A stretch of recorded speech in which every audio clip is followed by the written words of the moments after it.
Somewhere beneath the grey waters of a Norwegian fjord, a ship lies buried in silence, carrying secrets that no chronicle ever recorded. Long before their names struck terror into the hearts of monks and kings, these people were farmers, poets, and dreamers shaped by one of the harshest landscapes on Earth. They built vessels so perfectly designed that modern engineers still struggle to fully explain their genius. They sailed to the edges of the known world and beyond, reaching shores that Europe would not rediscover for another 5 centuries. Yet the civilization they created was far more intricate, far more beautiful, and far more mysterious than the image of axe-wielding raiders that history chose to remember. And scattered across the fields of England, the frozen soil of Greenland, and the rivers of distant Russia, fragments of their lost world are still being uncovered today.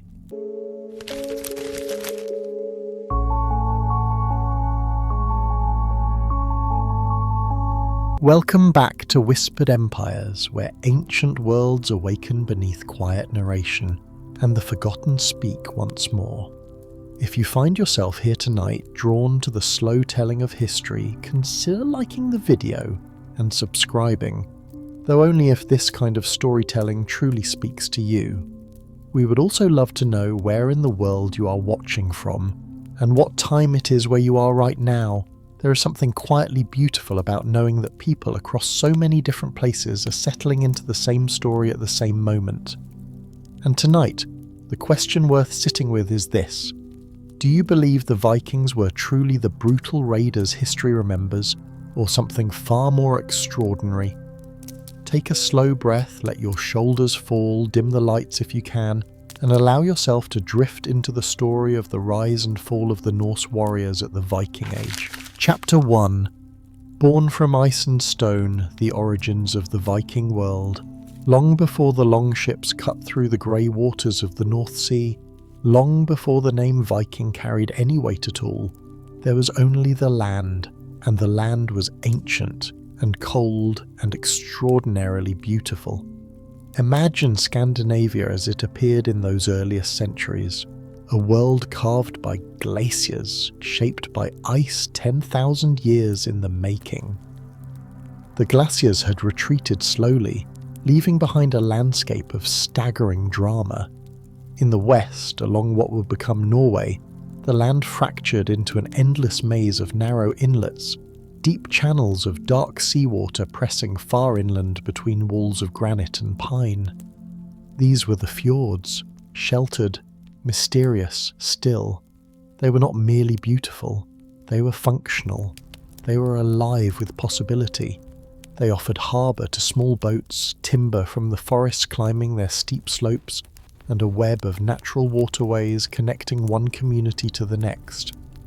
Further east, Sweden unfolded differently, a gentler topography of vast inland lake systems and long forest corridors. Great lakes like Vänern and Mälaren spread across the lowlands like mirrors, and rivers carried trade goods and people quietly through the trees. The eastern highlands held iron and copper beneath the earth, and the long Baltic coastline opened toward distant shores. This was the land that rewarded patience, cooperation, and craft. And in the south, Denmark spread flat and fertile across the Jutland Peninsula and its scattered islands, Zealand, Funen, Lolland, and many more. Where Norway and Sweden demanded endurance and seafaring skill, Denmark offered arable soil and a commanding geographic position. The narrow straits of Skagerrak, Kattegat, Øresund were Denmark's great gift. Whoever controlled these waterways controlled the passage between the North Sea and the Baltic. It was a geography that quietly encouraged the growth of political authority, trade networks, and early state formation. 3 landscapes, 3 destinies, and yet, over centuries, they would come to share a common soul. The people who first made their homes in this world were not yet Vikings. They were farmers, fishermen, and hunters navigating the rhythms of a demanding environment. Their agricultural world was shaped entirely by the land's limitations. The growing seasons were short, the winters long and merciless. On whatever thin strips of arable soil could be found along the coastal edges and valley floors, they grew barley, oats and rye, cold-tolerant grains suited to the northern climate. Peas, beans, cabbages, turnips, onions and leeks grew in modest plots close to the farmstead. Cattle were perhaps the most treasured of animals, kept through winter on carefully stored hay, essential for milk, meat and labour. Sheep grazed on highland pastures through summer and provided wool and sustenance through the colder months. Pigs foraged freely through the forests. Horses pulled wooden ploughs across the earth. Agriculture here was never easy, and it was never large. The rugged terrain meant that individual farms could produce only modest surpluses, and so communities learned to depend on one another, sharing labour in the fields, pooling resources through harsh winters, building networks of mutual obligation that reached far beyond a single family's walls. In this necessity of cooperation lay the seeds of a social world that would persist for centuries. Archaeology speaks quietly of these early people. From the Mesolithic hunter-gatherers of 10,000 years ago, represented by preserved remains like Quelbjerg Man, to the Bronze Age farmers who built elaborate burial mounds in Denmark's lowlands and carved thousands of petroglyphs into the rock faces of Bohuslän in Sweden and Østfold in Norway, depicting ships, oxen, ritual wheels, and the symbols of an emerging spiritual world. Monumental megalithic tombs rose on the islands of Zealand. At Ales stones in southern Sweden, a great stone ship was laid out against the horizon. These were not primitive people. These were communities with complex beliefs, hierarchies, and a deep relationship with the world around them. By the later Iron Age, something was shifting. Permanent villages were growing larger. Long wooden longhouses became the centre of community life. Elite burial mounds and stone ship settings marked the graves of chieftains and warriors. And intriguingly, Roman coins, glassware and weapons began appearing in Scandinavian graves, quiet evidence of long-distance contact, trade, and perhaps mercenary service far to the south. A world that might have seemed isolated was already reaching outward, even then. The people of these northern lands were not born in a vacuum. They emerged from a long lineage of Germanic tribal peoples, groups like the Teutones and Cimbri, and later the ancestors of the Danes, Swedes and Geats, who had developed distinct identities across the Danish peninsula and southern Sweden during the pre-Roman Iron Age. Contact with the Roman world brought new ideas, new crafts and new conflicts. The Goths, Vandals and Gepids moved southward and westward during the Great Migration period of the 4th and 5th centuries. The Jutes merged with the Danes in the north. The Geats and Gutes coalesced into what would become the Swedish peoples.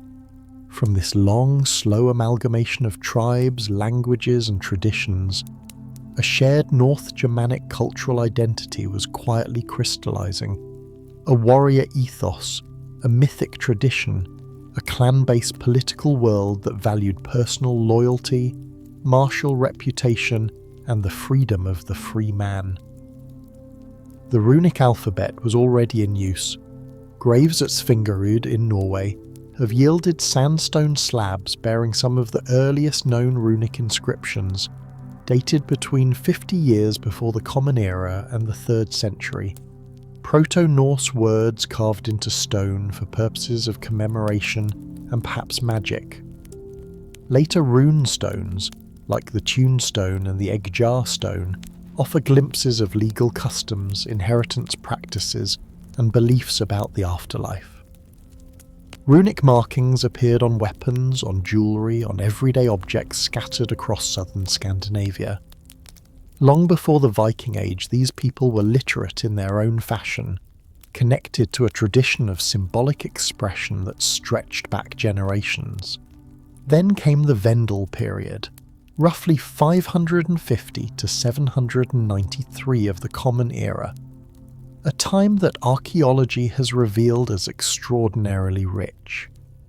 In the grand burial mounds of Uppland in Sweden, wealthy warriors were interred with elaborate helmets, fine bronze and goldwork, and luxury goods traded from distant continents. This was a society of emerging aristocracies, of chieftains consolidating power, of small tribes drawing together under stronger leaders. Early market towns, Birka, Hedeby, Ribe, Kaupang, began to appear along the coasts and waterways, places where goods changed hands across long distances, where silver and silk and furs moved quietly between worlds. A distinctive art style, a rich oral poetic tradition, a complex religious practice. All of these were flowering in the centuries before any longship ever struck a foreign shore. And yet the society that produced all of this was, in its bones, a deeply unequal one. At the top stood the Jarls, wealthy landowners and chieftains who commanded large estates, led warriors, collected tribute, and exercised political authority over the communities beneath them. Below them, and far more numerous, were the carls, free farmers, craftsmen, blacksmiths, fishermen and merchants, the backbone of Norse life. They owned or rented land, paid taxes to their jarls, served when called to war, and could, through sufficient wealth and reputation, ascend to higher standing. At the base of this world were the thralls, enslaved men and women who performed the hardest labour, regarded as property, obtained through raid or debt or the misfortune of war. Their freedom was rare, and their lives were difficult beyond measure. This was a world in which a chieftain's power rested not on distant institutions but on personal loyalty, on the bonds between a lord and his warriors, on reputation earned in combat, on the generosity of feasting and gift-giving. And it was precisely this structure that made competition so fierce. Regional chieftains, petty kings in the language of later scholars, struggled constantly against one another for land, followers, silver, and prestige. Success abroad could transform a man. A successful raid brought wealth to distribute, which attracted more warriors, which enabled more raids, which built more renown. The engine of expansion was, in part, an engine of personal ambition. During the 8th century, conditions aligned to set this world in motion. A modest warming of the climate improved agricultural yields across Scandinavia, supporting a growing population, but the rugged landscape and narrow strips of arable soil could not accommodate everyone. Younger sons found themselves without inheritance. Ambitious warriors found themselves without opportunity. The demographic pressure was real and building quietly like water behind a dam. And the ships were ready. Viking longships were extraordinary objects. Long, shallow, narrow, built with the clinker technique in which overlapping oak and pine planks were fastened together with iron rivets into hulls that could flex and breathe with the ocean's movement. They were fast, seaworthy, and could navigate rivers as easily as open seas. A square sail caught the wind. Rows of oarsmen drove the vessel when the wind was absent or unfavourable. These were not merely boats, they were instruments of a civilization in motion, the product of centuries of refinement and maritime expertise. Navigation matched the ships in sophistication. Norse mariners read the sky with sun compasses, tracked the hidden position of the sun through overcast skies using crystals of Iceland's spar that revealed the polarization of light, and followed the fixed stars through dark northern nights. They knew the patterns of seasonal winds, the behaviour of seabirds, the feel of ocean currents beneath a hull. The open North Atlantic was not an obstacle. For these sailors it was a road. Beyond Scandinavia, the world was changing in ways that would make it vulnerable. To the west, Anglo-Saxon England remained fragmented, a loose collection of competing kingdoms, Wessex, Mercia, Northumbria and others, with coastal monasteries sitting largely undefended, their walls thin and their treasuries rich with gold, silver, illuminated manuscripts and precious metalwork. To the south, the Carolingian Empire under Charlemagne was powerful and vast, but its northern borders were long and thinly watched. These were soft edges of a changing European world, places where wealth concentrated without adequate protection. All of it, the geography, the climate, the social pressure, the ships, the rivalry of chieftains, the fragmentation of distant kingdoms, was converging, slowly, inexorably, like ice yielding to the first warmth of spring. The Norse world had taken millennia to build. It had been shaped by glaciers and fjords, by the patient labour of farmers, by the ambitions of warriors, by the slow accumulation of art and language and belief and skill. A civilization had grown in relative isolation at the northern edge of the known world, developing its own distinct character. Hardy, adaptive, deeply tied to the sea, organised around personal loyalty and the pursuit of honour. Yet the world the Norse had built in isolation could not remain contained forever, and when the longships finally turned toward open water, Europe would never be the same again. Chapter 2. Fire. Across the water. The first raids and the terror of the Norse. Long before the world had learned to fear the sound of oars cutting through cold northern water, there was a place of extraordinary stillness. A small island set just off the Northumbrian coast where the tide came and went like a slow breath, and where the stones of a monastery rose quietly against the grey English sky. This was Lindisfarne, called Holy Island by those who loved it. It had been founded in the year 635, when an Irish monk named Odin came to these shores at the invitation of a Northumbrian king, and chose this tidal island as the place from which the light of Christianity would spread across northern England. For more than a century and a half, the monastery grew in beauty and in purpose. Monks bent over vellum by candlelight, their careful hands tracing the illuminated pages of what would become the Lindisfarne Gospels, one of the most breathtaking works of early medieval art ever created.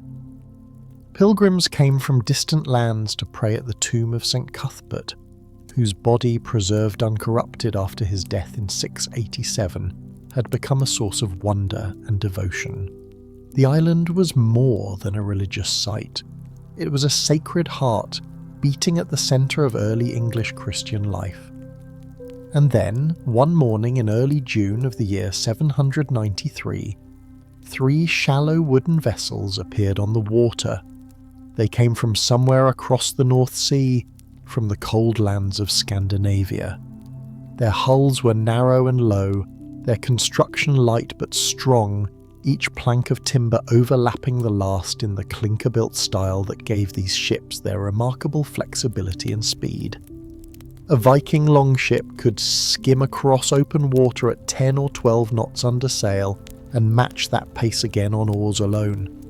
Its draft was so shallow it could slide directly onto a beach without needing a harbour. There was nowhere on a coastline it could not reach. There was no warning adequate to stop it. The monks of Lindisfarne had likely seen strange ships before. Trade and travel were not unknown. But these ships did not slow, did not anchor with the patience of merchants. They beached on the southern shore of Holy Island, and armed men came ashore. What followed was swift and terrible, and would echo across Christendom for generations. The raiders moved through the monastery with brutal efficiency. The community of monks, perhaps 50 in number, was overwhelmed. Many were killed, others were thrown into the sea. The youngest were taken captive, bound for distant markets and lives of servitude. The church itself was stripped of everything portable and precious. Vessels of gold and silver, relics, illuminated manuscripts, the accumulated wealth of a century and a half of royal patronage and pilgrimage offering. Parts of the complex were set alight. When the ships pushed back from the shore and the smoke began to rise above Holy Island, they carried with them not only treasure, but something less tangible and more difficult to replace: the sense of safety that had surrounded every monastery in the Christian world. The shock travelled faster than any longship. Alcuin of York, one of the great scholars of the age and a man who had himself been educated in the tradition that Lindisfarne represented, wrote letters of anguished disbelief. He described the blood of saints poured around the altar. He spoke of holy places profaned, of polluted steps trampling ground that had been sacred. He called the attack an unprecedented calamity, and asked, with the grief of a man who could not understand what had happened, whether such a thing had ever been known on these shores before. The Anglo-Saxon Chronicle recorded the event in plain and sober language, noting only that the holy place had been profaned. But behind that plainness lay an entire civilization's loss of innocence. Archaeologists who have worked at Lindisfarne in the centuries since have found the evidence embedded in the earth itself, a distinct layer of burning in the early medieval foundations. Charred timber, fragments of iron weaponry not of local style, Norse patterned jewellery among the debris, signs of sudden structural collapse in buildings that had stood for generations. The written accounts and the physical record tell the same story. But Lindisfarne, for all its terrible significance, was not quite the beginning. 4 years earlier, in 789, 3 ships from the region of Hordaland in what is now Norway had landed on the Isle of Portland, on the southern coast of Wessex. A local royal reeve named Biduherd rode out to meet the newcomers, likely assuming they were traders. He was killed. It was a brief encounter, scarcely noticed in the grand sweep of history, but it was the first recorded moment of Norse violence on English soil. And it was not an isolated warning. By the early 790s, English officials were already circulating alerts about seaborne pirates appearing with migrating fleets. In 792, a charter issued by King Offa of Mercia explicitly mentioned the need to exclude certain obligations from military service against such raiders, suggesting that the threat had become familiar enough to require legal acknowledgement. Alcuin himself, writing between 790 and 792, had already lamented the danger of pagan seafarers threatening the shores of England. Scandinavian artefacts and trade goods had been appearing in eastern England and across the Irish Sea since the middle of the 8th century, hinting at contacts that preceded even these early recorded raids. The raid on Lindisfarne was not the dawn of Viking activity. It was the moment the world noticed. Understanding why these raids happened requires a quieter look at the society that produced them. Viking raiding expeditions were not the work of kings commanding professional armies. They were organised through the close networks of clan and community that bound Norse society together. A chieftain or wealthy landowner would assemble a crew, supply the longship and fund the expedition, drawing together free men who sought a share of whatever was taken. Decision-making happened at local assemblies, where leaders coordinated plans, selected targets based on whatever intelligence had reached them about wealth and vulnerability, and negotiated the division of plunder. It was a system built on trust, reputation, and the expectation of return. The longship itself was the key to everything. Its shallow draft allowed it to beach directly on a shore. Its speed and responsiveness under both sail and oar gave its crew the ability to strike without warning and withdraw before any defence could be mounted. European defenders, with their deeper draft vessels and slower mobilisation, could not match it. The seas and rivers of Europe were, in a very real sense, Norse roads. What the raiders sought went beyond the gold and silver they stripped from altars. People were taken in great numbers.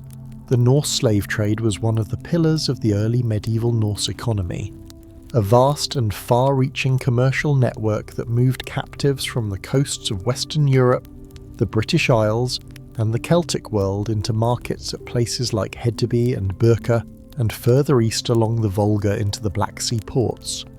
Thralls, as enslaved people were called in Norse society, provided the labour that worked farms and estates, built longships and fortifications, and sustained the households of the wealthy. For chieftains, a successful raid was not measured only in silver. It was measured in the number of captives who could be ransomed or sold, and in the political leverage those captives represented when dealing with local rulers who might pay tribute to secure the return of those they valued. The men who conducted these raids moved within a culture that viewed their actions very differently from the monks who recorded them. The Norse sagas, written down centuries later but preserving older traditions, portray raiding as an honourable pursuit, a test of courage and skill that brought a man wealth, reputation, and the favour of the gods. Weapons were not merely tools. A well-crafted sword with its layered steel blade and silver fittings, its runic inscriptions and elaborate pommel, was an object of beauty and an emblem of status, passed from father to son and presented between lords as a mark of esteem. Battle axes carried by chieftains were decorated with intricate metalwork and inlay that transformed a fighting tool into an expression of power. Even a warrior's shield, painted with sunwheels or personal emblems and fitted with metal fittings, spoke of identity and standing.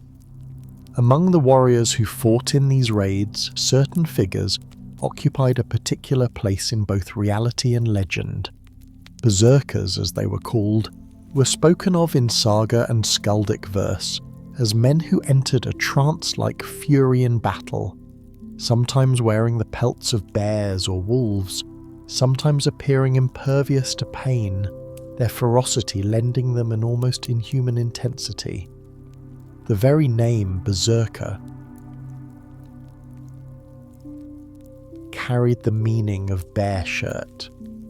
Whether their altered state was induced by ritual or by substances such as those found in certain plants and fungi, traces of which have appeared in analyses of residues at some Norse sites, their existence seems to have been more than literary invention. Bronze dye plates from Öland dating to the 6th century depict warriors in animal skins. The famous Lewis chessmen, carved in the 12th century, show a warrior biting his shield in a gesture that echoes exactly the descriptions found in older texts. Burial assemblages have been found containing bear and wolf pelts alongside weapons. The evidence, scattered and incomplete as it is, converges toward the conclusion that berserkers were real, however different their actual experience may have been from the mythologized versions that circulated in later centuries. The Norse code of honour in battle, sometimes called drengskapa, demanded courage above all else, but also loyalty, generosity, and strict adherence to oaths. Dishonour, called need, was not merely embarrassing, it was legally consequential. A man accused of cowardice or of breaking a sworn word could be subjected to vengeance or formal duel. Reputation was a form of currency that could not be spent carelessly. This culture produced men for whom raiding was not shameful but celebrated, and for whom a church of gold on a distant island was simply an opportunity that the sea placed within reach. The attacks spread with a steadiness that Christian chroniclers struggle to comprehend. In 795, Norse ships appeared off the coast of Scotland and struck Iona, the ancient monastery on the Inner Hebrides that had been the centre of Celtic Christianity for more than 2 centuries. They returned in 802 and again in 806, when the monks who remained were killed, an event that became known as the First Red Martyrdom of the island. The community eventually fled to Kells in Ireland, carrying with them the incomplete pages of what would become the Book of Kells, one of the great treasures of medieval art preserved almost by accident in the urgency of flight. Ireland itself came under pressure from the sea around the same time. The The first recorded raid struck the monastery on Rathlin Island in 795, and the attacks spread rapidly along the Irish coast and then inland following the island's rivers. By the 840s, Norse ships were overwintering in fortified harbour camps called Longfuert, at sites that would eventually grow into the towns of Dublin, Waterford, Wexford, Wicklow and Limerick. Ireland's experience of the Norse was shaped partly by geography and partly by politics. The fragmented kingdoms of the island, in constant succession disputes and internal conflict, could not assemble the kind of coordinated resistance that a more unified power might have mounted. The Norse presence in Ireland became a long, complicated entanglement rather than a conquest. Across the water, the Frankish kingdoms of continental Europe faced their own reckoning. The death of the Emperor Louis the Pious in 840 fractured political authority across Francia, and Norse fleets found the rivers of what is now France, particularly the Seine and the Loire, to be excellent roads into the heart of wealthy territory. The Frankish response was effort and tribute, and eventually a decision that revealed how thoroughly the balance of power had shifted. In 911, the Frankish King Charles the Simple granted a Viking leader named Rollo a stretch of northern territory, on the condition that Rollo and his followers would defend the coast against other Norse raiders. The land became known as Normandy, the land of the Northmen, and the settlement transformed the raiders into vassals, and the vassals into rulers. In England, the kingdoms that faced the Norse did so with varying and mostly insufficient success. The fortified bridges that Charles the Bald attempted to build across Frankish rivers were mirrored by other defensive efforts, but improvised resistance and direct military engagement often failed. It would take the systematic reforms of a Wessex king, his network of fortified settlements and his fledgling navy to begin to turn the tide. But that story belongs to a later chapter of the Viking Age. For now, it is enough to sit for a moment with the weight of what these early decades represented.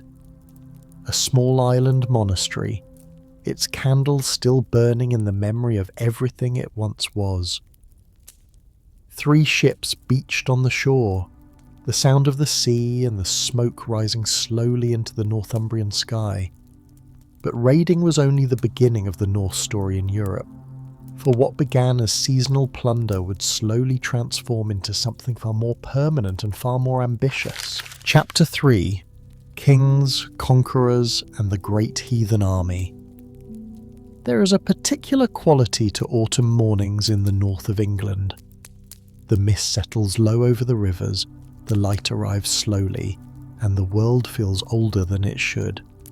It was into this landscape, in the year 865, that a force unlike anything England had seen before stepped quietly ashore. They came not to raid and retreat, as their predecessors had done. They came to stay. The force that crossed the sea that autumn has been remembered in the old chronicles as the Great Heathen Army. It was not a single unified host marching under one banner, but rather a shifting coalition of Scandinavian warbands, loosely bound together by shared purpose and the promise of conquest. Estimates of its size vary gently through the centuries, with most scholars placing the number somewhere between 2,000 and 3,000 men, though some reconstructions allow for as many as 10,000. Whatever the precise count, it moved with a discipline and strategic patience that earlier Viking raiding parties had never possessed. Those earlier raids had been swift, sharp, opportunistic. This was something different. This was a plan. The men who led this army carried names that would echo through English memory for generations. Ivar, Halfdan, Ubba. Sons, the later sagas would insist, of the legendary Ragnar Lothbrok. Whether or not that lineage was precisely as the storytellers described, the historical record does preserve these figures with remarkable consistency. The Anglo-Saxon Chronicle, written by men who had every reason to remember them, names Ivar and Halfdan among the leaders who drove the army's campaigns. Irish annals record a Viking king called Eamar, ruler of Dublin from the 860s, and most scholars quietly align him with Ivar the Boneless, the names and the timelines falling into step with each other like old friends. The motivations behind the invasion have been debated as gently as the autumn mist itself. The sagas, written centuries later, speak of avenge. Ragnar Lothbrok, they say, had been executed by King Ella of Northumbria, cast into a pit of serpents, and his sons had crossed the sea to answer that death with their own. The Anglo-Saxon Chronicle offers no such explanation.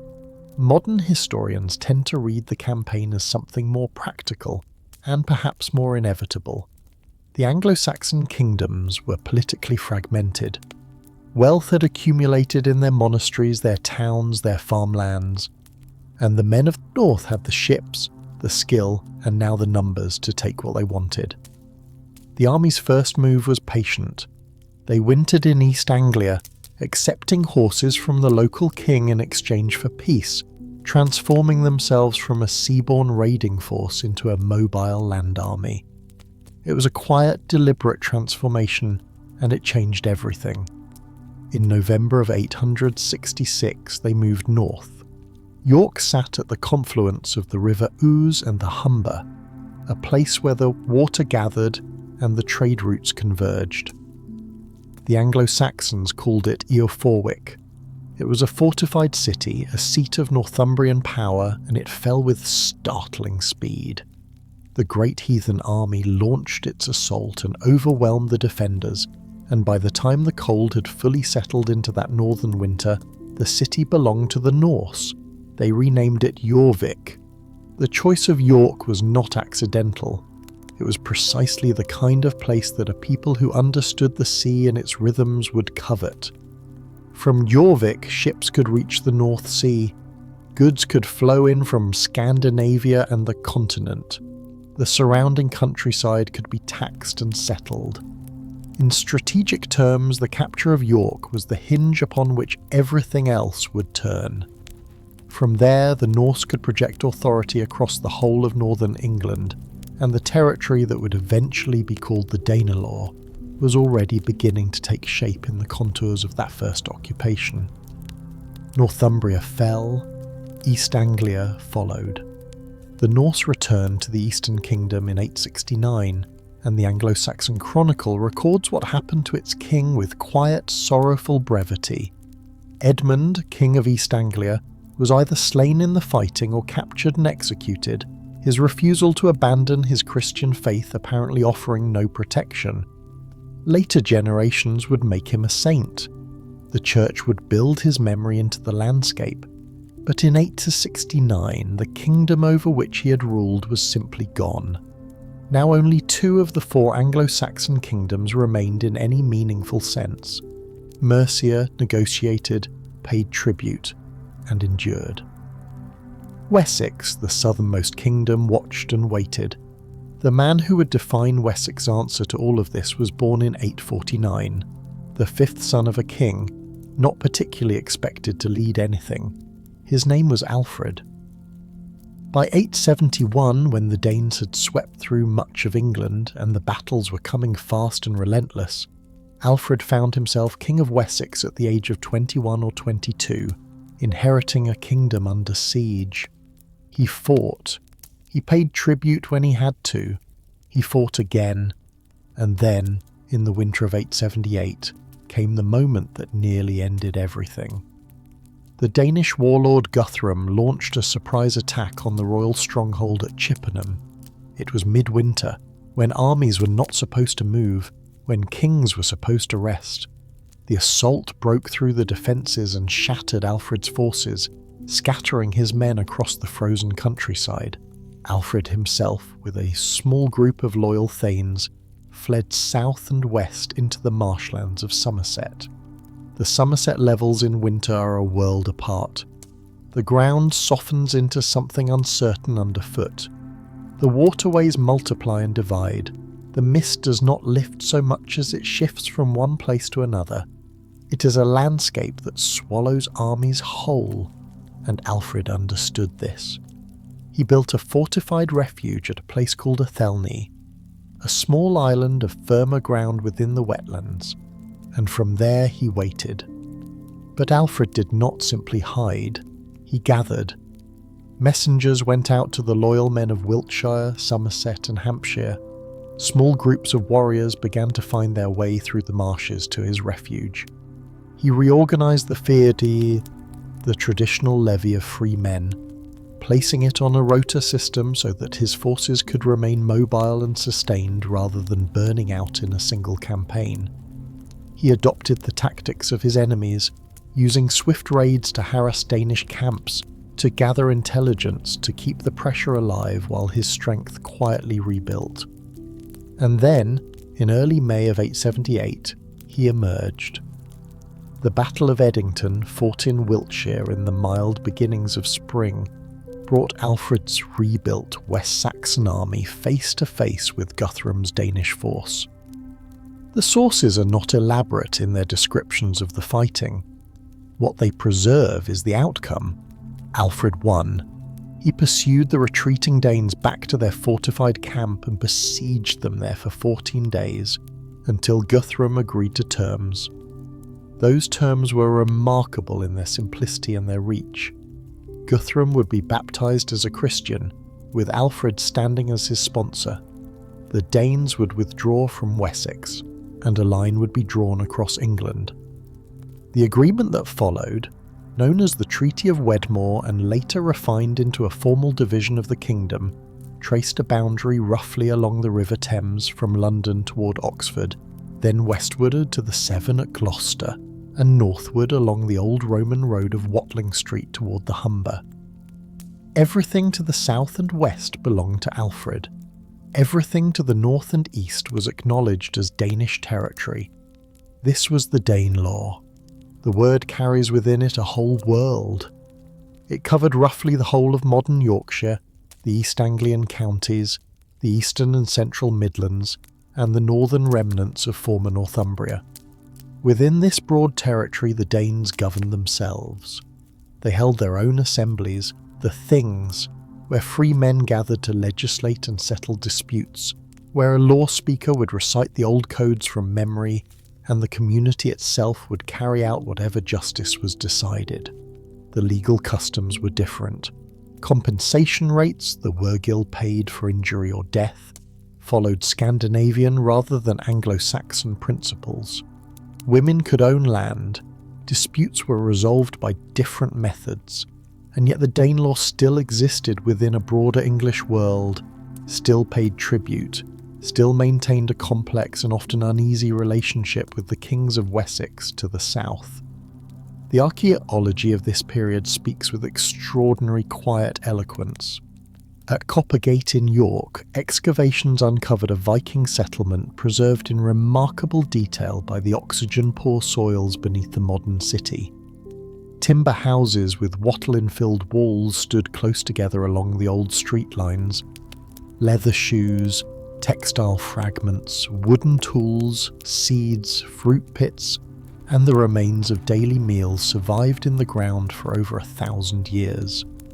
4 late 10th century dwellings included a stone-lined corridor leading down to a subterranean basement, possibly used for storage or craftwork.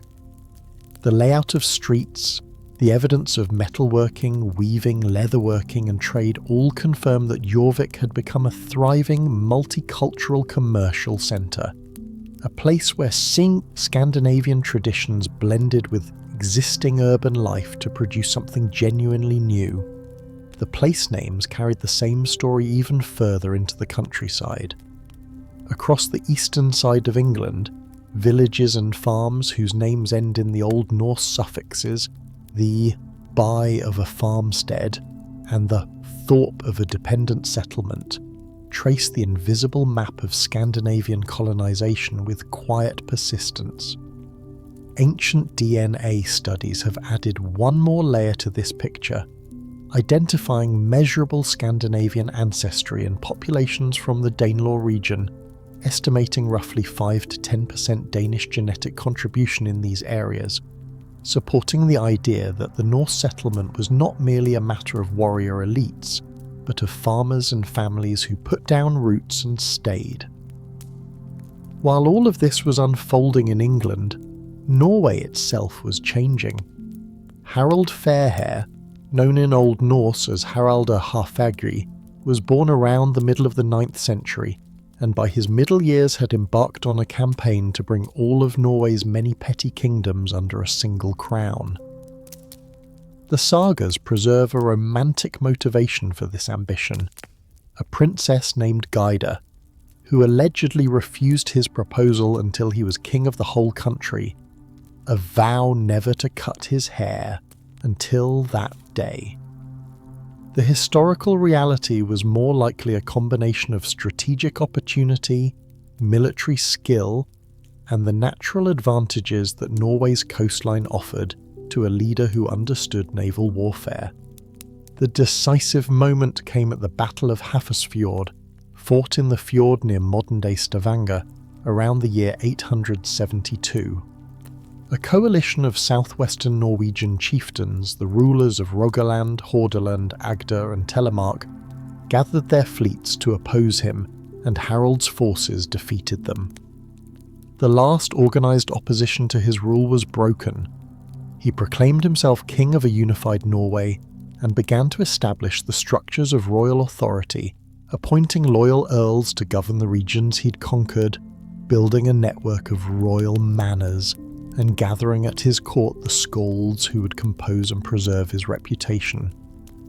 But consolidation carried a cost. The chieftains Harald had defeated lost their ancestral rights to land and tribute.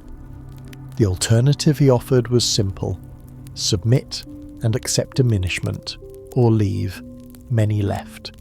The Hebrides, the Irish coast, the Scottish islands, the Isle of Man, all absorbed some of this dispersal, but it was Iceland, that distant, cold and empty island in the North Atlantic, recently discovered and still mostly unclaimed, that drew the greatest number.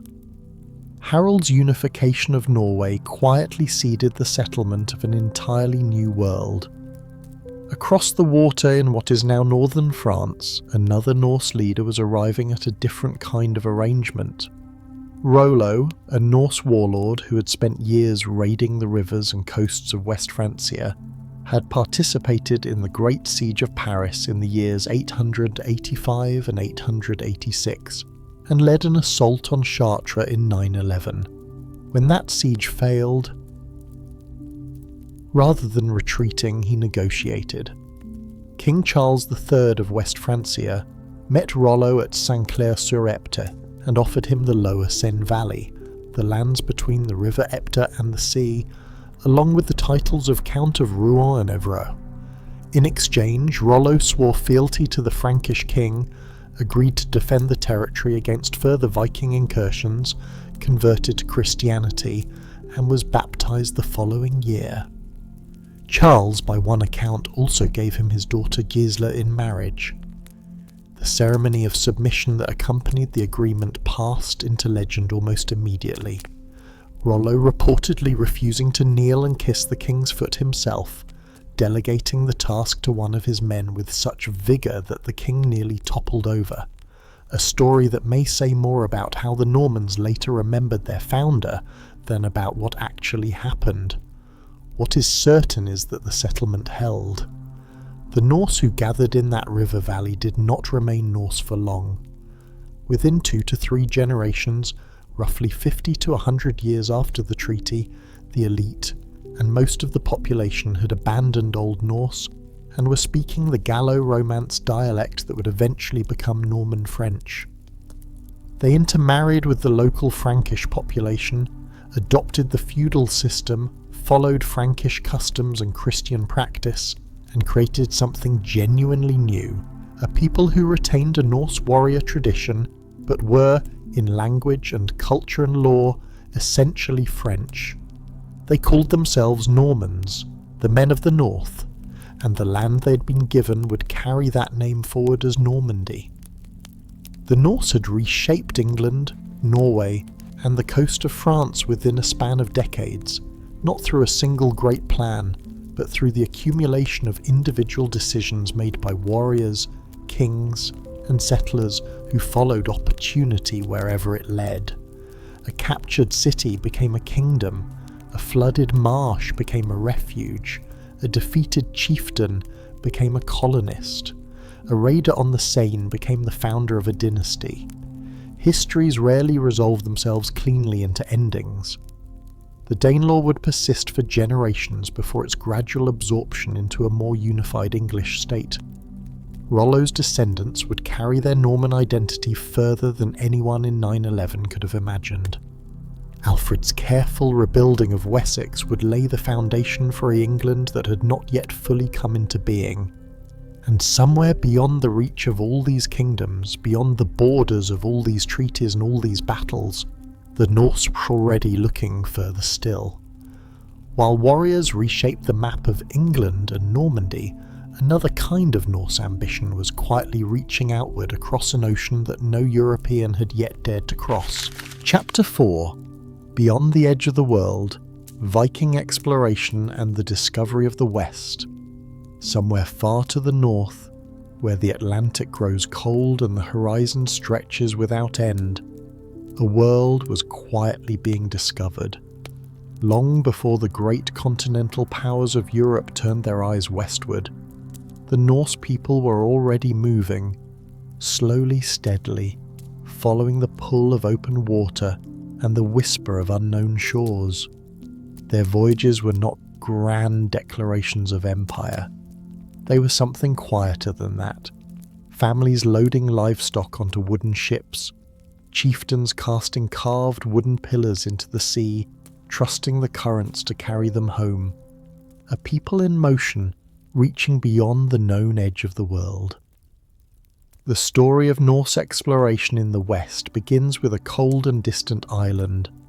Around 860 AD, an Irish-born Norse sailor named Nadoda found himself blown off course in the northern Atlantic. What he discovered, or rather what discovered him, was a vast rocky island draped in the hush of snowfall. He called it Snaeland, Snowland, and turned his ship back toward familiar waters. A few years later, a Norwegian explorer named Gardar Sverrisson sailed those same lonely coastlines, circumnavigating the island entirely and giving it a new name, Gardar Skolmur, after himself.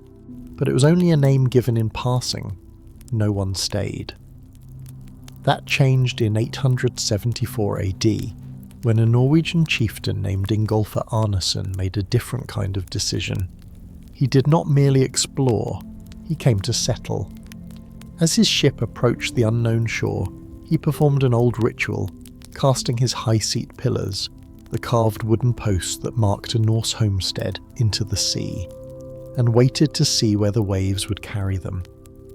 They came to rest at a sheltered bay rising with steam from the earth beneath. He named the place Reykjavik, the Bay of Smokes, and there he built his farm. Over the decades that followed, between roughly 870 and 930 AD, hundreds of Norse families came after him. From Norway, from the Scottish Islands, from the coasts of Ireland and the British Isles, they arrived in ships heavy with livestock and household goods, with thralls and kinsmen, with memories of feuds and the hope of new beginnings. A medieval Icelandic record known as the Landnámabók, the Book of Settlements, would later preserve their names, their origins, their disputes, and the boundaries of the land they claimed.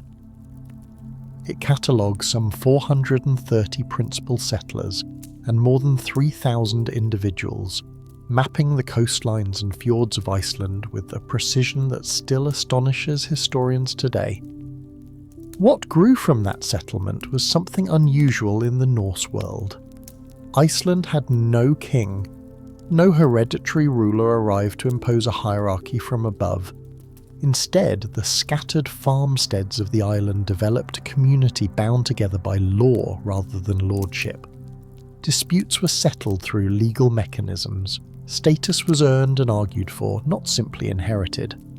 And in approximately 930 AD, the settlers gathered at a great flat plain called Thingvellir and established the Althing, a national assembly of free men that would serve as Iceland's chief lawmaking body. It is considered the oldest continuous parliamentary institution in the world, a remarkable flowering of collective governance from a people who had simply needed a way to live together without a king to tell them how. But Iceland was not the end of the journey, it was only a resting place. Around 982 AD, a man named Erik Thorvaldsson, known to history as Erik the Red, found himself exiled from Iceland. He had killed men in a feud and the law had spoken, 3 years of banishment. Rather than sit at the edge of the sea and wait, Erik sailed west into waters that even Icelandic fishermen rarely visited. What he found was an enormous island, its southwestern fjords green and relatively gentle in the brief summer light. He named it Greenland. The name was deliberate. Erik knew that to attract settlers, the land needed to sound welcoming, and so Greenland it became. Greener in name perhaps than in truth, but enticing enough.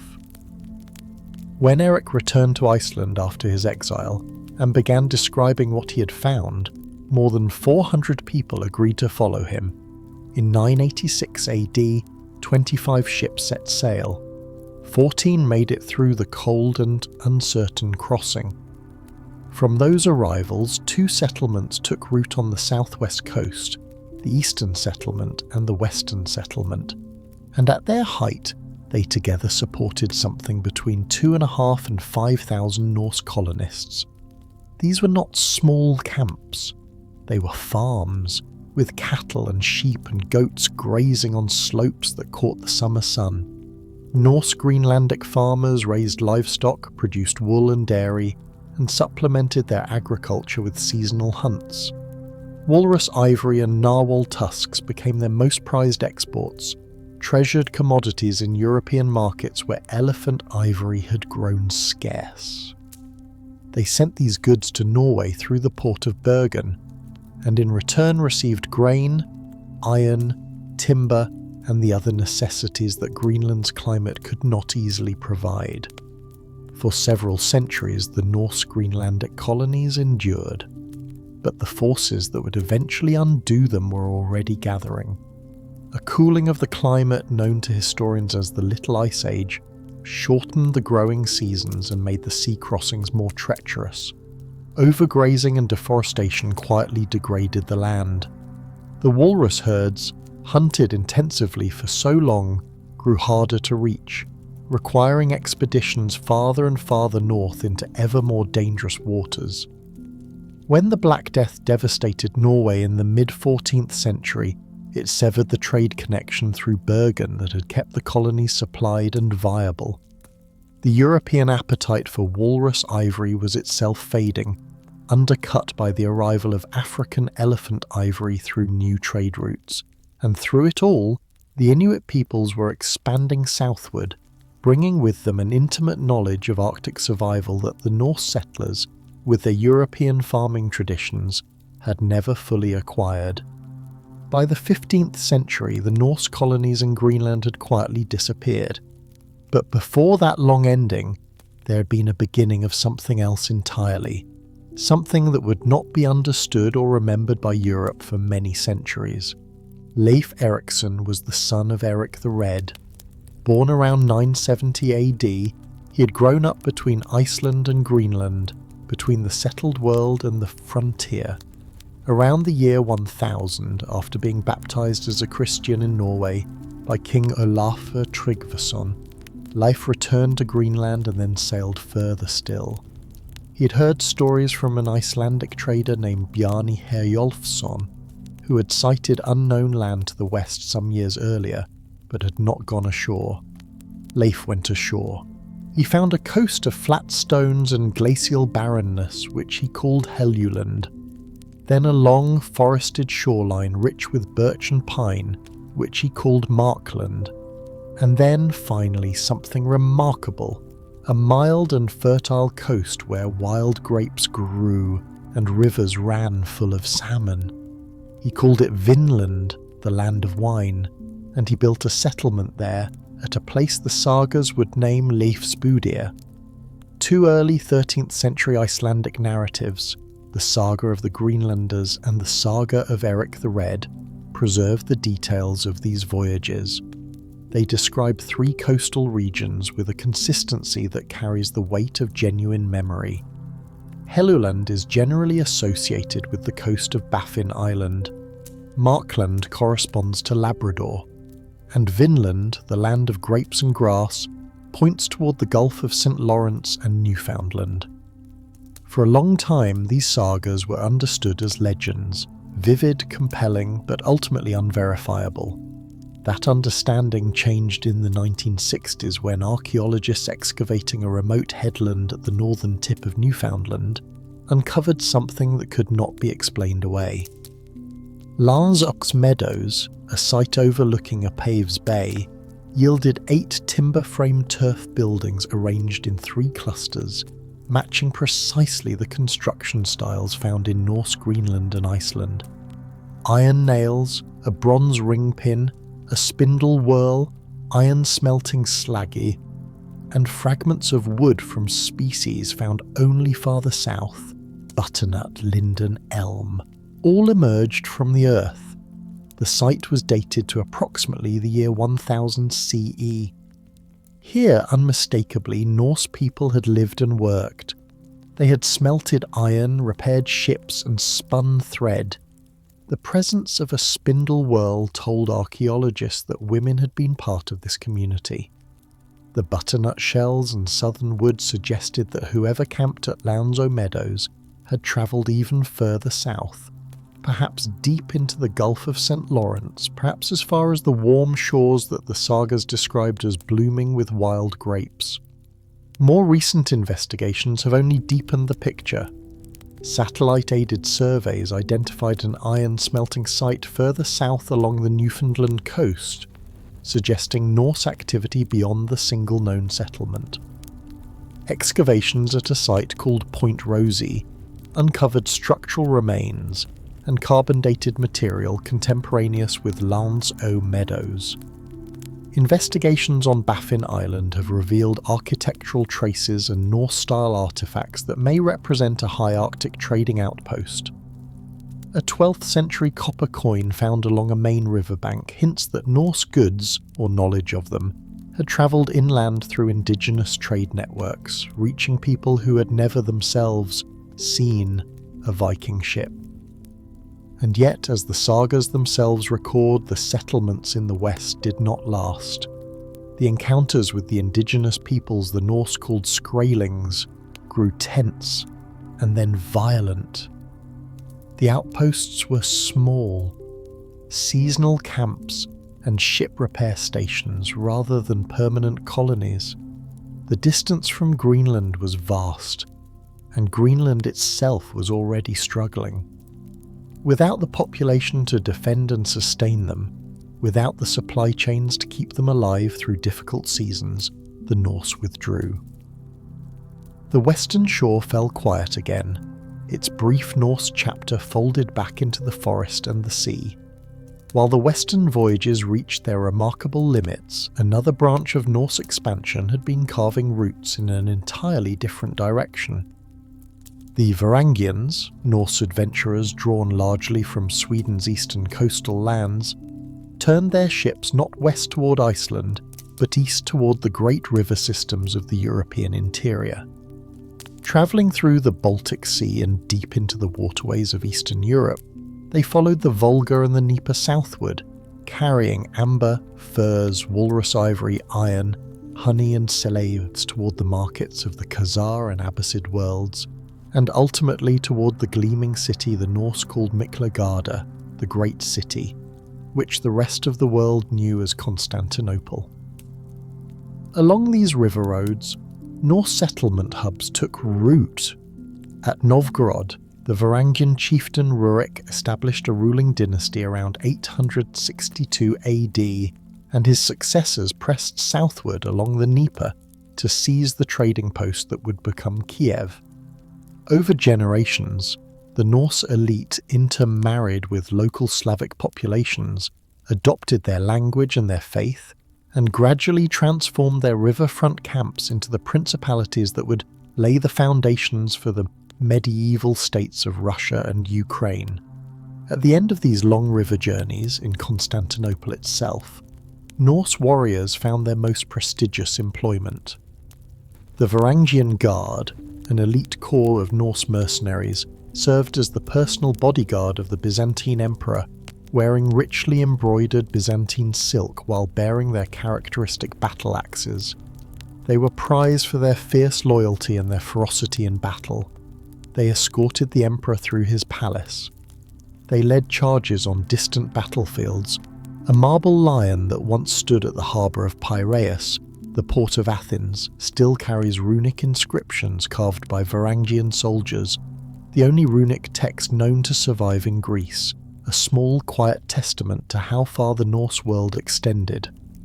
From the frozen shores of Iceland to the green fjords of Greenland, from the wild coasts of Newfoundland to the gleaming capital of Byzantium, the Norse did not move through the world in one direction or along a single purpose. They moved in all directions, following trade and exile, curiosity and need, the turning of seasons and the memory of a story half heard about land seen on the horizon. They built parliaments and founded cities.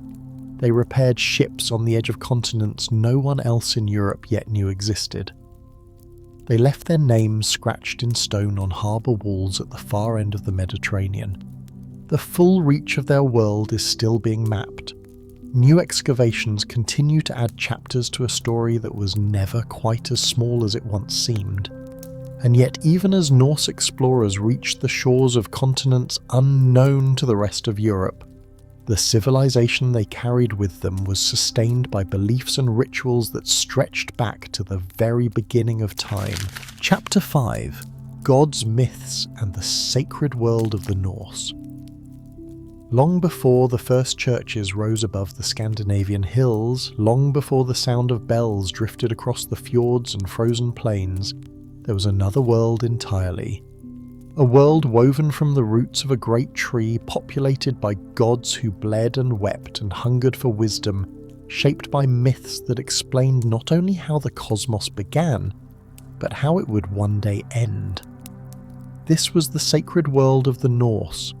To understand it, one must first understand where its stories were preserved.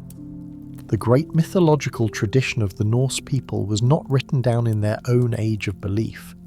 It survived instead through the careful hands of later scholars, most notably an Icelandic historian and poet named Snorri Sturluson, who lived from 1179 to 1241. Twice serving as law speaker of the Althing, the ancient Icelandic assembly, Snorri compiled what is now known as the Prose Edda, a comprehensive work drawing on older oral traditions and earlier poems to preserve the pantheon of Norse gods, the structure of the cosmos, and the art of skaldic verse. Alongside the Prose Edda stands its older companion, the Poetic Edda, an anonymous anthology of mythological and heroic poems gathered from oral tradition and set down in writing during the same 13th century. Together, these two great works, enriched by the sagas, narratives such as the Heimskringla, the Volsunga saga, and the Ynglinga saga, form the foundation upon which all modern understanding of Norse mythology rests. They describe a universe of breathtaking scale. At the heart of that universe grew Yggdrasil, the world tree, an immense ash whose trunk, roots, and branches held together the 9 realms of existence. At its highest reaches lay Asgard, home of the Aesir gods, alongside Vanaheim, where the Vanir gods dwelled, and Alfheim, the realm of the Light Elves.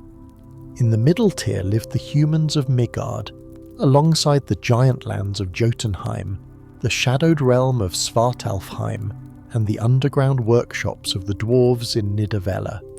And at the deepest level burned Muspelheim, a realm of terrible fire ruled by the giant Surt, while the frozen mists of Niflheim concealed the underworld known as Hell.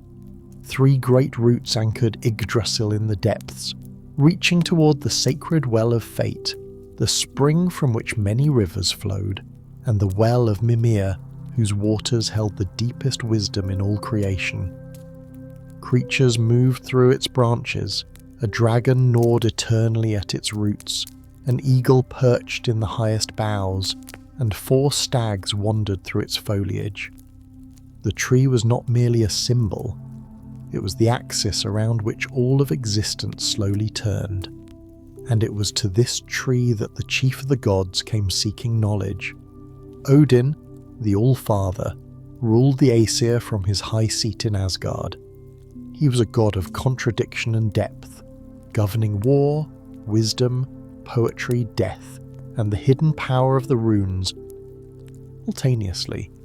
His ravens, Hugin and Munin, Thought and Memory, flew across the 9 worlds each day and returned each evening to whisper everything they had witnessed into his ears. He sacrificed 1 eye at the well of Mimir in exchange for a single draught of its wisdom. But perhaps his most profound act of seeking was stranger still. Odin hung himself from Yggdrasil. Pierced by his own spear, denied food and water. He hung for 9 nights, 9 a number of deep sacred significance in Norse tradition, peering down into the darkness below the tree's roots. And at the end of that ordeal, he perceived the runes, the hidden symbols through which reality itself could be shaped. He descended from the tree having passed through a kind of death, and returned bearing power that no other being possessed. The myth carries within it a quiet but weighty theology. True wisdom, it suggests, cannot be given. It must be earned through suffering, through willingness to cross the threshold between life and death, and return transformed. The knowledge Odin sought was not a reward freely granted. It was a gift purchased at the highest cost a god could pay. For those who fell in battle, Odin offered a different kind of gift. Valhalla, his great hall in Asgard, waited for the bravest of the slain. There the Einherjar, the chosen warriors carried from the battlefield by the Valkyries, spent their afterlife in an endless rhythm of feasting and sparring, preparing for the final battle at the end of time. The hall was vast beyond imagining, its rafters hung with shields, its tables never empty. To die in glorious combat was not to lose one's life, it was to begin a new one. The other half of those fallen in battle were received by Freyja, who welcomed them into her hall called Folkvanga. Those who died of illness or old age descended to the misty realm of hell. And it was this cosmology of the afterlife, varied, meaningful, tied to the manner of one's death, that gave Viking warrior culture much of its particular character. Death in battle was not feared, it was in the deepest sense aspired to. While Odin held the heights of divine authority, it was Thor who held the hearts of ordinary people. Thor the Thunder God wielded his great hammer Mjolnir to command the storms. His power brought rain to parched fields and cleared skies in time for harvest. His golden-haired wife Sif carried within her an image of grain itself, and where Odin was complex, distant, strategic, demanding, Thor was something simpler and more immediate. Strong, honest, fiercely protective. He battled the giants who threatened both Asgard and the world of humans, embodying the straightforward courage of a warrior who fought not for cunning, but for those he defended. Common farmers prayed to Thor for safe journeys, for protected homes, for fertile seasons. Chieftains and kings might trace their lineage back to Odin, but the craftsmen, the sailors, and the people who worked the land placed their trust in the red-bearded god who stood between them and chaos. Freyja too commanded deep veneration. A goddess of the Vanir rather than the Aesir, she presided over love, beauty, fertility, wealth, war and death, a range of power that reflects the Norse understanding that creation and destruction were never far apart. She wore the necklace Brisingamen, rode a chariot drawn by cats, and kept a cloak of falcon feathers that allowed her to transform and travel between worlds. But Freyja's most consequential gift to the Divine Order was the practice of Saeda, a form of magic concerned with foretelling and influencing the future. It was a practice of deep trance, of visionary journeying, of ritual chants and the shaping of fate. Those who practiced it, the Völvur or seeresses, were among the most respected and perhaps most feared figures in Norse society. These elder women travelled from settlement to settlement with small retinues of assistants, summoned in times of uncertainty to divine what lay ahead, to advise chieftains, and to reach across the veil between the visible world and the forces that moved invisibly behind it. The word Völva means wand carrier. They were staff bearers, mediators between the human world and the powers associated with the goddess Freyja. They owed loyalty to no single kin group, moved outside the usual social structures, and commanded an authority that existed apart from the world of kings and warriors. Some of the most striking evidence for the high spiritual status of Norse women comes from the ground itself. At Oseberg in Norway, 2 women were buried in the autumn of 834 within a magnificent 22-metre oak vessel, a ship filled with bronze fittings, intricately woven garments, ceremonial animals, and objects of remarkable craftsmanship. One woman wore a rich red wool dress of fine lozenge weave and a white linen veil, the other a plainer blue dress. The richness of the burial, the presence of the ship as a vessel for the soul's onward voyage, and the elaborate preparation of the grave together suggest that these women held positions of significant prestige, possibly a queen, a noblewoman, and perhaps a religious figure of considerable power. In 2017, a grave excavated at Birka in Sweden offered another striking discovery. Burial BJ 581, known for over a century as that of a male warrior because of its extraordinary assemblage of grave goods, 2 horses with full bridles, a complete weapons kit including sword, arrow, axe and shield, a gaming set, a gilded belt and other objects of elite status, was subjected to DNA analysis. The results were clear. The individual was female, possessing 2 X chromosomes and no Y chromosome. She had likely come from outside Birka, possibly from southern Sweden or Denmark, and had lived what the analysis suggested was a highly mobile life.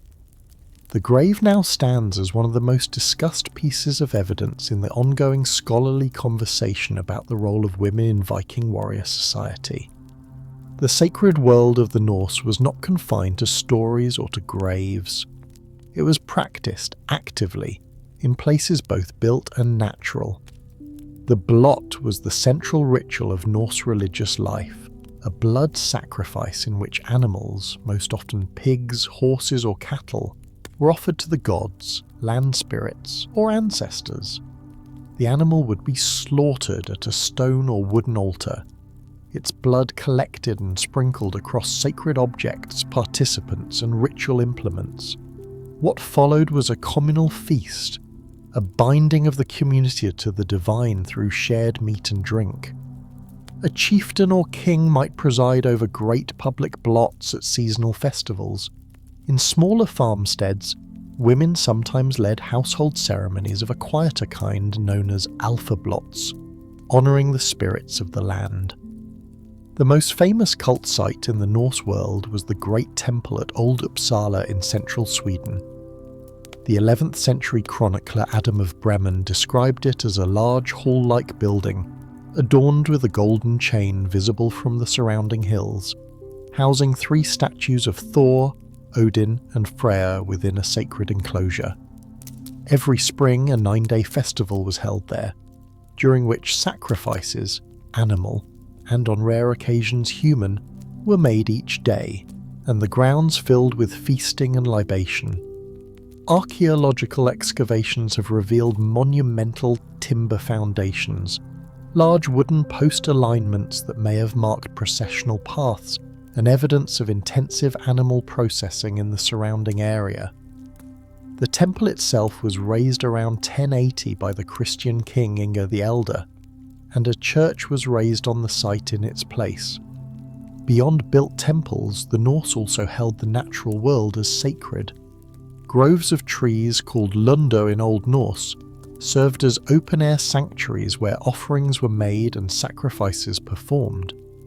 Place names throughout Scandinavia preserve the memory of these sites, Odens echoing Odin's Vey, or Shrine, Thor's Grove, Freyja's cornfield. Stone altars known as Hurga stood in fields and clearings. Lakes, bogs and high places held their own spiritual significance. The sacred was not contained within walls. It spread through the landscape itself in every tree and stone and slow-moving water. Runestones too stood at the intersection of memory and belief. Raised to honour the dead, they recorded names and deeds and lineages, asserting family inheritance and displaying the wealth of those who erected them. But they also carried religious meaning, invocations to the gods, later Christian prayers, and sometimes hybrid symbols that reflected the slow turning of belief from one world to another. Each stone was both a memorial and a spiritual monument, marking a life that had passed while anchoring it still to the living community. And always, beneath everything, lay the shadow of the end. Ragnarok, whose name joins the Old Norse words for gods and fate, was the prophesied destruction and renewal of the cosmos. It is described most fully in the poem Völuspá, found within the Poetic Edda, and in Snorri's Prose Edda. The sequence would begin with Fimbulwinter, 3 years of unrelenting cold and darkness. The great bindings would break. The wolf Fenrir would run free. The world serpent Jormungandr would rise from the sea. The fire giant Surtur would march from Muspelheim with flame. Odin would fall. Thor would fall. Freyja and Heimdall and Tyr all would fall. The earth itself would sink into the ocean, and then it would rise again, green and fertile, repopulated by the survivors who emerged from within Yggdrasil, 2 humans, Leif and Lifthrasir, who had sheltered within the tree while the world burned and drowned around them. A new cosmos, built on the ashes of the old. The Norse did not face this prophecy with despair. They faced it with a kind of quiet, unbroken resolve. Ragnarok was not a warning, it was a certainty. Even the gods would fall. And the appropriate response was not to flee or to bargain, but to fight with full honour when the moment came, because glory was not found in survival. It was found in the manner of the battle itself. This was the worldview that shaped 1,000 years of Norse culture. The belief that fate was unalterable, that courage was the only true possession, and that the world was worth fighting for even when fighting could not save it. At the centre of all this myth and ritual stood the god whose deception would finally bring the divine order to its edge. Loki the trickster moved through Asgard as both companion and threat. His shape-changing, his clever tongue, his restless hunger for chaos made him useful to the gods, until his most consequential act could no longer be undone. He tricked the blind god Herder into throwing a dart of mistletoe at the beloved god Balder, the one being the gods believed nothing could harm. Balder fell. The gods, grief-stricken and furious, bound Loki to a rock with the entrails of his own son, where he would remain in torment until the very day the signs of Ragnarok appeared and the binding broke at last. In that moment, Loki would lead his monstrous children, Fenrir the Great Wolf, Jormungandr the World Serpent, and the dead armies of Hel, against the gods on the plains of Vigrid. The chaos he had always embodied would finally overwhelm the order he had always undermined. This ancient world of gods and runes and sacred groves did not vanish suddenly. It faded slowly as new belief took root. Christianity had reached Scandinavian shores as early as the 830s, carried by missionaries such as Ansgar, who established churches at Birka and Hedeby. But it was when rulers adopted the new faith that change truly began to move through the land. Denmark was the first to convert officially, when King Harald Bluetooth was baptised around 960 and turned his kingdom's allegiance toward the new religion. Norway followed under the forceful campaigns of Olaf Tryggvason around 995, and the process deepened under Olaf Haraldsson, who established the archbishopric at Nidaros. Sweden moved more gradually, with King Olof Skutkonung becoming its first Christian monarch around the year 1000, and the transformation continued through the 12th century. But the change was rarely clean and rarely swift. For generations, the Old World and the New World breathed the same air. Burial customs blended, and Christian graves sometimes still held objects that recalled older traditions. Rune stones appeared bearing both runic inscriptions and the cross. Thor's hammer amulets were sometimes crafted with shapes that echoed the Christian symbol. Churches rose on ground that had once been sacred to Odin or Freyja. Seasonal festivals were reinterpreted but not abandoned.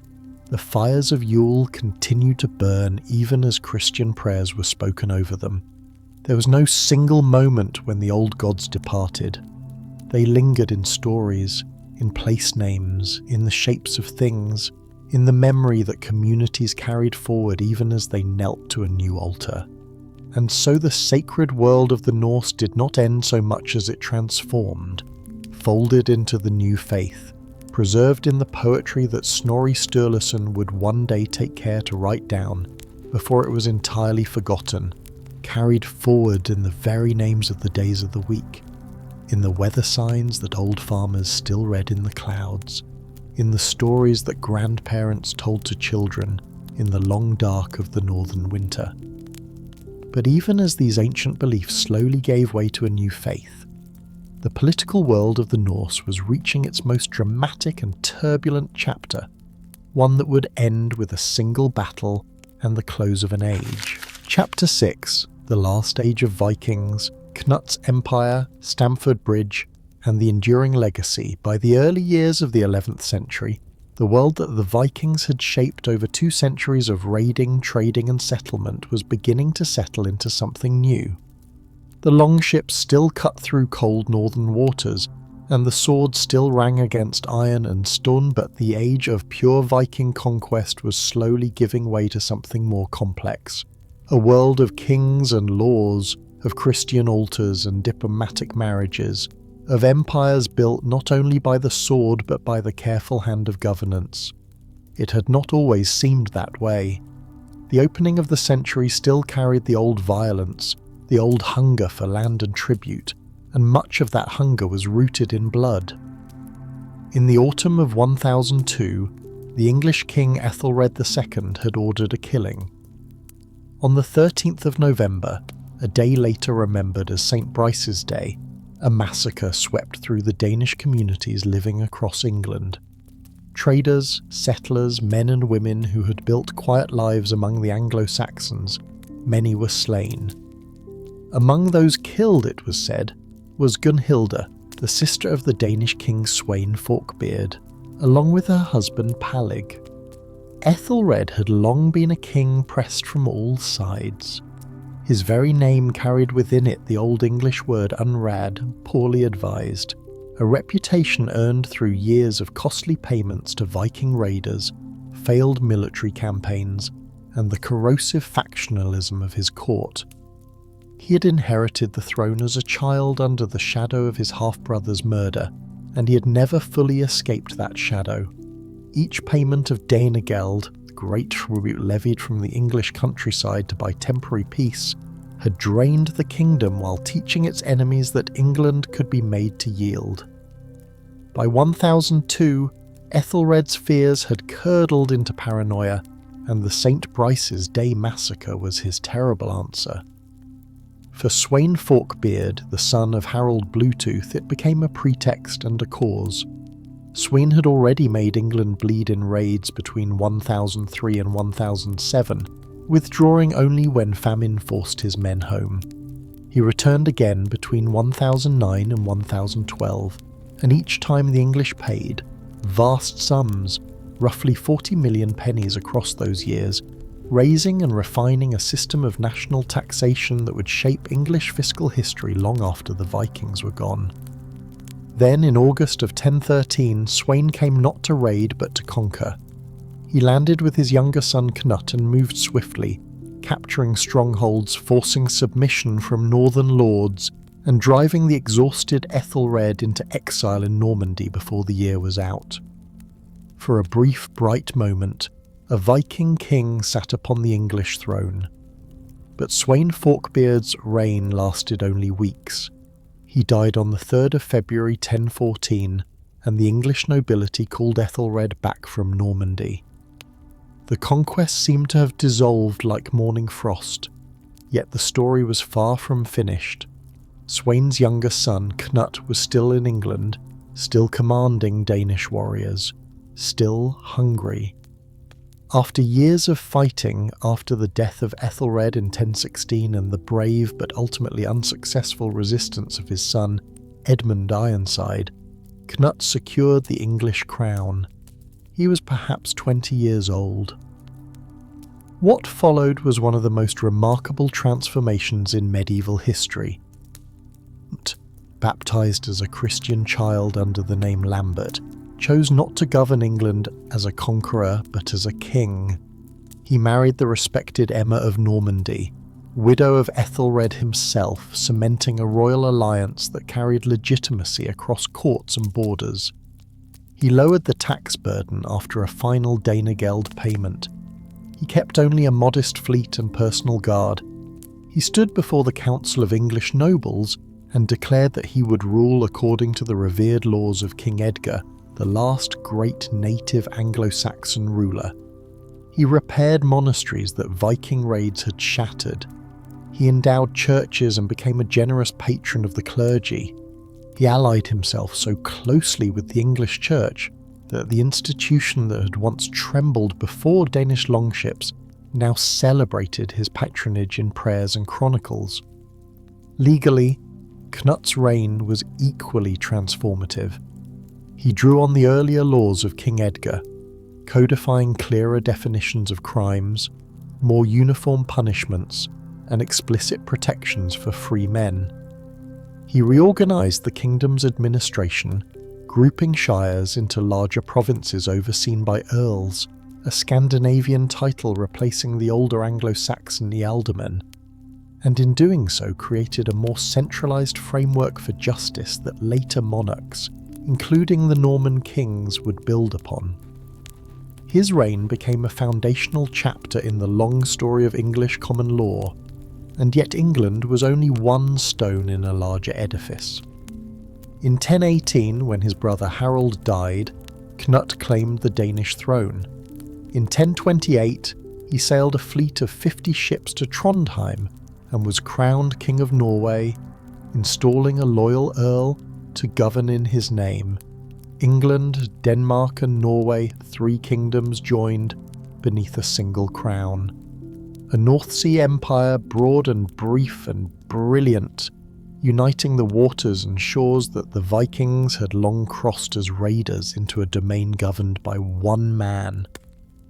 Those who lived within it knew him as the most powerful Western European ruler of his time, second only to the Holy Roman Emperor. The Viking son of a Danish warlord had become a Christian monarch who corresponded with the Pope, and whose political reach stretched from the fjords of Norway to the coastal plains of England. But empires built on personal authority are fragile things. When Cnut died in November of 1035, he left no unified plan for succession, and the realm he had bound together with his own will began quietly to fracture. His son Harthacnut, born of Emma of Normandy, was designated for Denmark and eventually England. But Harald Harefoot, his son by his Danish wife Alfgifu, seized the English throne with the support of powerful English and Danish nobles before Harthacnut could act. A third son, Svein, tried to hold Norway alongside his mother, but was expelled and died shortly after.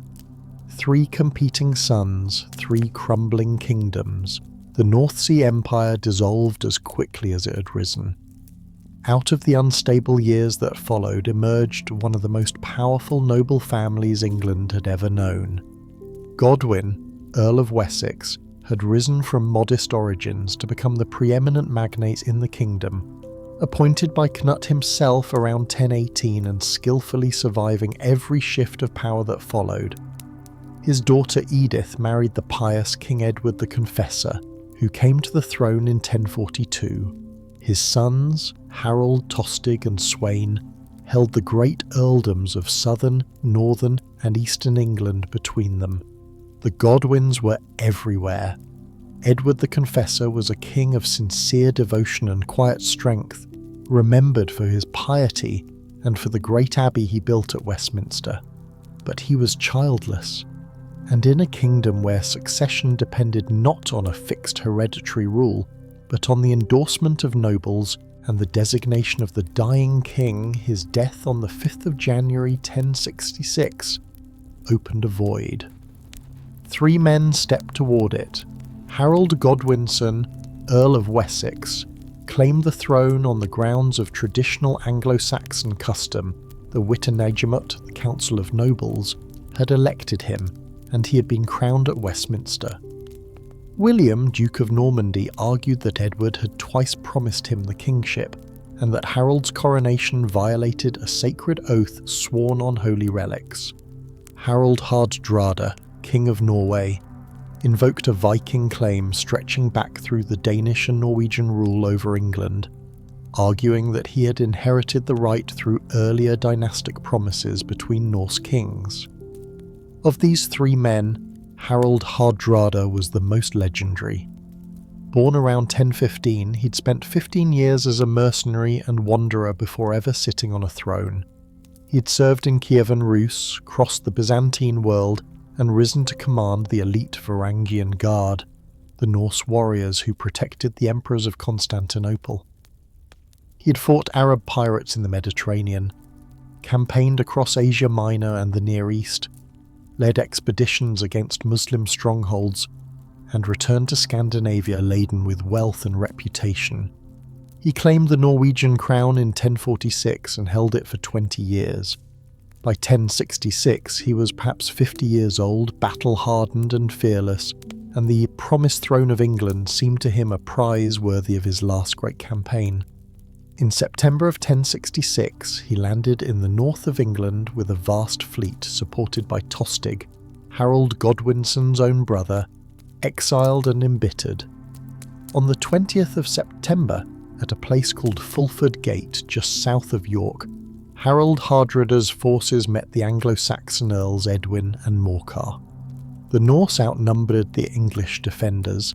The high tide of the reviews had delayed any early attack, and when the battle came it was a decisive Viking victory. The road to York lay open. The last great Viking invasion of England seemed to be succeeding. But Harold Godwinson was already moving. The news of the northern invasion had reached him on the 8th of September. His feared, the standing levy of soldiers, had already been disbanded. Their 60-day term of service expired. Harold gathered his core housecarls, called up fresh levies along the road, and drove his army northwards with extraordinary speed, covering nearly 200 miles from London to York in approximately 4 days. 30 to 50 miles a day, much of it on horseback, an army kept together by sheer force of will and urgency. On the 25th of September, Harold's exhausted but ferocious army arrived at Stamford Bridge, where Hardrada's forces had gathered to wait for hostages from the surrendered York. The Norse were unprepared. Many had left their armour behind on the ships. They were scattered, resting, caught in the golden warmth of a September day when the English shield wall came toward them. A single enormous Viking warrior, it was said, held the narrow bridge alone for a time, cutting down man after man until an English soldier slipped beneath the planks and thrust upward, ending his stand. Then the shield walls met in earnest. Harald Hardrada was struck in the throat by an arrow and fell early in the battle. Tostig was killed. The Norse broke and fled, pursued through the fields and marshes of the great fleet that had sailed so confidently to conquer England. Only about 24 ships carried survivors home. Stamford Bridge was a shattering, decisive English victory, but it was also, in a deeper historical sense, a closing. The last great Viking army had come to English shores and been destroyed. The era defined by Norse raids, Norse conquest, Norse political ambition in Western Europe. It had reached its final expression on that riverbank in Yorkshire, and it had been turned back. Yet there was no time to rest. 3 days later, on the 28th of September, William of Normandy landed on the Sussex coast. Harold turned his army, tired, diminished, still raw from the battle in the north, and drove them southward again, covering another 200 miles in less than 3 weeks. On the morning of the 14th of October, they took up their position on Senlac Hill. The army that faced William at Hastings was not the army that had shattered Hardrada at Stamford Bridge. It was exhausted, depleted, short of fresh troops, unable to sustain the shield wall against the Norman cavalry and infantry that pressed them through the long hours of that October day.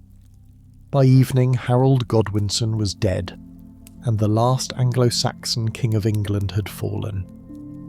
The Norman conquest that followed was, in a strange and layered way, itself a continuation of the Norse story. William and his nobles were the descendants of those Vikings who had settled in northern France in 911, granted their territory by the Treaty of Saint-Clair-sur-Epte. They had long since adopted French language, Christian faith and feudal customs, but their Norse lineage and certain maritime and legal traditions remained woven through their culture. The conquest of England did not end Norse influence. It carried it forward, transformed and refined into the new world that was taking shape, and the Norse had left their marks everywhere. In the English language, hundreds of everyday words carried Viking roots: sky, egg, knife, husband, skull, skill, window, law, and the very pronouns they, their and them, replacing older Anglo-Saxon forms.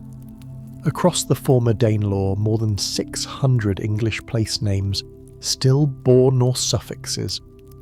The Bye of Whitby and Derby, the Thorpe of Scunthorpe, the Thwaite Beck, and Felon Gate scattered across a landscape that still mapped, in its very names, the footprint of Norse settlement. Beyond England, the Norse legacy reached still further.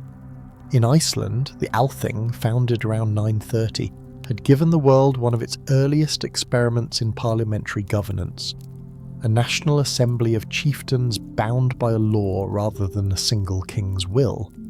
In Ireland, the Viking founders of Dublin, Waterford, Cork and Limerick had introduced urban charters, mercantile guilds and municipal assemblies that blended Norse custom with Gaelic Brecon law. In Scotland, the Norse presence in the Northern Isles had left its own legal and cultural inheritance, eventually woven into the fabric of the Scottish kingdom.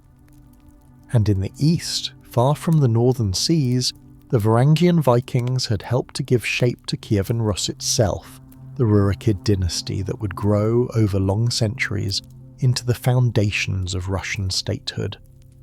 The sagas, those long and careful stories passed down through generations of oral telling before being written onto parchment in the 13th century, carried all of it: the voyages, the disputes, the families, the battles, the grief and the humour.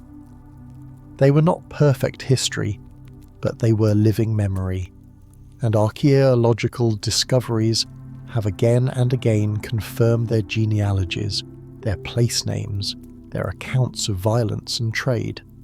Recent discoveries, The ship burials at Salm in Estonia, dated to around 750, the oldest known Baltic crossing Viking vessels. DNA studies of more than 400 Viking individuals revealing a deeply mixed and mobile population.